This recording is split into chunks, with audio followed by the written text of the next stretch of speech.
Good evening, ladies and gentlemen. Welcome to another episode of AT Fins News. Today we're going to be discussing the Buffalo Bills 26-11 victory over the Miami Dolphins, as well as the latest news involving our franchise. So let's just get right into it, shall we? So no one was expecting us to go to Orchard Park in Buffalo, New York, yesterday and pull out this victory. But the way we lost yesterday, I feel was harder to watch than us just going there and getting blown out. Because our record is what? It was 1-6 going into the game. No one gave us a chance. No one thought it was even going to be close. Our team has a lot of deficiencies where the Buffalo Bills are Super Bowl contenders. Our fan base needs to just be honest with themselves. I know that we all despise the Buffalo Bills, but they're a good team, man. They don't have a lot of holes. I mean, they're a solid football team. And that's where we're trying to strive to be, but we're not even close to being there yet. So going into the game, I wasn't expecting much, but the way it turned out got me even more frustrated. To see our defense lay it all out there on the line and hold that offense, a top 3 NFL offense in today's game, to 3 points at half, and for us to be tied with the Bills only 3-3 without a defense holding them to 3 points, it should have at minimum been, and I'm being nice here. I'm not even trying to say we should be up 17-3. That's with an elite QB. I'm just saying at minimum, with the defense how it was playing, we should have won it at halftime at the very least up 10-3. We had a chance to be. Even with all those 3-and-outs, our offense was doing all first half. The Buffalo Bills showing how the lack of respect they have for the Dolphins is insane to me, guys. Did you see in the first half, going into halftime, the Bills go for it on 4th down at their 50-yard line or like 48-yard line? And our defense makes a big play. They stop them. Yeah, I'm clapping. Let's go, Tua. Let's get them in at least field goal range. We get down. We're getting helped by penalties. We get down to the 12-yard line. We call a timeout. So now we have none, right? Bad coaching on that play because we should have at least saved one timeout. Don't have any timeouts now. Right after a timeout, for a team to not know how to line up properly right after a timeout is horrible, man. High school teams don't even do that. The high school coaches call timeouts so the players know where to line up before the play when it comes to a big play. Okay, so if you're going to call the timeout, Flores, or the offensive coordinators, I don't know who to blame because we have 2 of them. If you're going to call a timeout to get the play right, make sure our receivers know where to line up pre-snap. That's horrible, man. And the thing is, to even exponentiate that problem, we got our tight end, Mike Gesicki, is the one that realizes Waddle's on the wrong side of the field. Not our quarterback, of course. He's worried about reading the first read on the defense right off pre-snap. He doesn't even know where his guys are lined up properly. Gesicki's jumping up and down, getting Waddle into his right space, and then he's going into motion. And then we snap the ball when Gesicki's by the center to compound the problem after a timeout where the coaches should coach up the players where they need to be lined up properly. We get a center hiking the ball. Either it's Tua's fault or it has to be Tua's fault. He's the one that called the signal to snap the ball. Or Robert Hunt tapping him when it's time to snap the ball. Either way, it's horrible communication right after a timeout. It's unacceptable for players in the NFL to have that happen right before halftime. So like I said, at a minimum, it should have been 10-3. Not counting all the other possessions we had in the first half that our defense stopped the Bills again. We get the ball, and we go 3-and-out. Can't even get a first down. You got Myles Gaskins at the beginning of the game running for 5 yards a carry. First down, we get Myles Gaskins for 5 yards, so we're at 2nd and 5. You know what killed us? Is second down for us killed us. We'd have Gaskins run for 5 yards, and then second down Tua gets it. He had a horrible second down day. He'd be throwing the ball away. He'd get pressure, get sacked, would get a penalty, ruin the drive. It was not. It wasn't even our third down efficiency. It was our second down after our running back gives us 5 yards. That's bad. It's bad coaching. It's bad play calling. It's bad execution by our players, just all around. And that's what leads to a team being 1-7 like we are right now. And I hate keep saying it week in, week out. Everyone on social media saying that Tua is not the problem. I'm not here saying Tua's a bust. He's horrible. He's the worst quarterback in the league. But what I am saying is he's not the guy for Miami.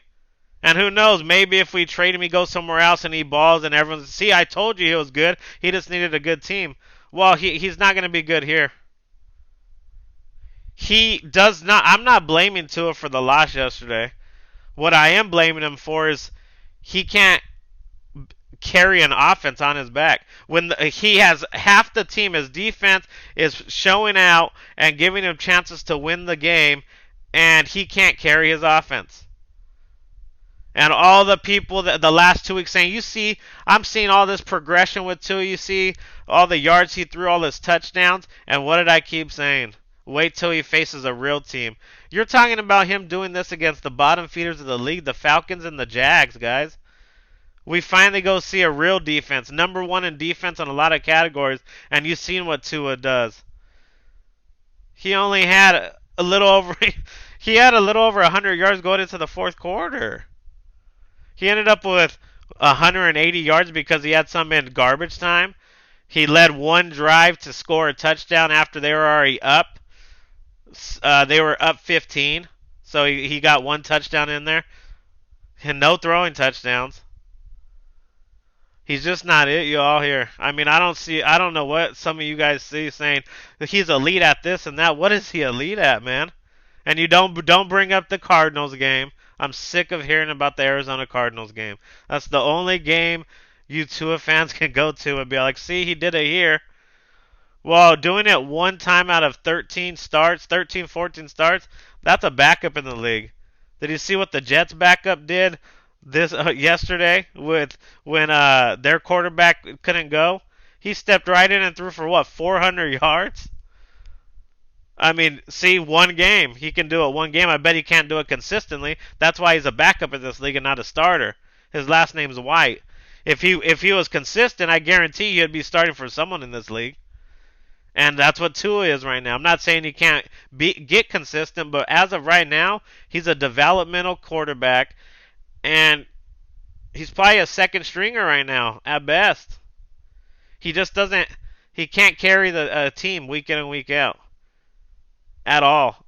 And I'm not even asking him for to carry the team this week. I was just asking him for carry his half, the offense, score some points. You can't let this defense go almost 3 quarters without allowing the Bills to get in the end zone until the very end of the third quarter. They've got their first touchdown, the Bills. And meanwhile, we have 3 points on the board. With how the NFL is today, and it's all about points, and the NFL wants to see points with all the flags going towards the offense, you have to put up more points than 3. And we got what the touchdown and the 2-point conversion in the fourth quarter to get us to 11. We're at 3 points, and like I said, it wasn't just Tua the reason why we lost. There was miscues all over the field. At the beginning of the game, we drive down. Jason Sanders misses, I would say, a chip shot for him. We paying this man all this money, can't kick a 36-yard field goal. And then meanwhile, the Bills take the ball down the field, get to like the 48, and they got their kicker kicking a 57-yarder, making it right down the middle. And then, like I was explaining, the miscue at the end of the half after we call a timeout, that was not that smart. And then we can't even line people up properly after we called the timeout, even exponentified that issue. So it's just overall, it was a team loss, not just Tua. I'll give Tua 20% of the loss. It's still not good enough. And you know what even makes me more mad? The disrespect the Bills show the Dolphins, and you know why they do it. They score a touchdown at the end of the game when it didn't even matter. They didn't have to score. They did it just to show off and show out. And then they go for 2 point conversion after the fact just to just slap us in the face a little more, saying that we can't handle them. You know why they do that? It's because they have no faith that Tua can beat the Bills when Josh Allen's the quarterback for the Bills. It'll never happen. And there were reports that came out earlier today when Tua ran that touchdown in the fourth quarter to make it them get to 11 points. The Bills defensive players were calling him a bum and trash while he was in the pile. How disrespectful is that? That's just showing you even players on the other team are laughing at Tua and how he plays. So it's not just me, it's not just some fans or they call us Tua haters. It's people around the league saying this. So we got to open our eyes, man. And just he might be good in a few years, but the Dolphins don't have a few years. Our team's just getting older. And I don't have faith in this organization to get young guys in here to build for the future.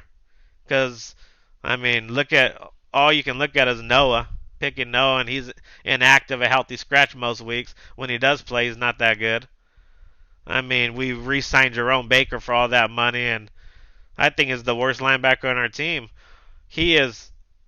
Look, did you notice how good the defense played this week? And Jerome Baker was out. It's not a coincidence, you all. It's because he's just not that good. So, I mean, that's what I'm saying. That's all I have to say about the game, man. It was really disappointing. We got to pick it up.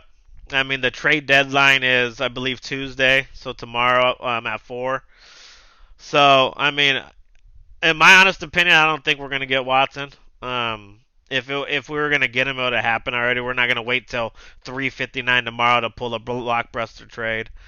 So, I mean, I think it's Tua's year, unless barring injury, of course. So, I mean, every Sunday I'm going to be riding with him, even though I come in on these shows and dissect his play. But I mean, I want to get a victory sometime before the year. I'm sick of losing 7 straight games in the NFL. That's an essence of a bad team when you have a 7-game losing streak. So things have to change. I mean, I'm looking for a couple moves here and there to get rid of some players because we're not going nowhere this year, to get some capital to maybe pursue Deshaun Watson in the offseason. I'm looking at guys like Devontae Parker. He might be gone. He can't stay healthy, really. He's getting up there in age. He still has some value. And by the time this team is good, he's probably going to be off this team. Another person that might be interesting to get rid of is the X-Man, because even though he's our best player, whenever this team is good enough to compete, Xavier Howard is going to be over 30. We're going to have to try to re-sign him this year in the offseason again if we're keeping him, and I don't see that happening anymore. We're not just one player away. We're not Super Bowl contenders. There's organization from the top bottom has issues that need to be resolved before we can call ourselves contenders. So I think X could be on the move if a right package presents itself. Some guys like that. I mean, those are the two that come to mind. So we'll be looking at that trade deadline tomorrow. I'll be doing another stream tomorrow in case there's any breaking news. If there isn't any news on our front, you can see me with our preview of our upcoming game against the Houston Texans on Saturday. I'll be posting that video. I mean, if you guys like the stream, hit that like button and hit subscribe. And I'll see you guys either tomorrow or Saturday. All right, y'all? Like I say every time, fins up, baby. Peace.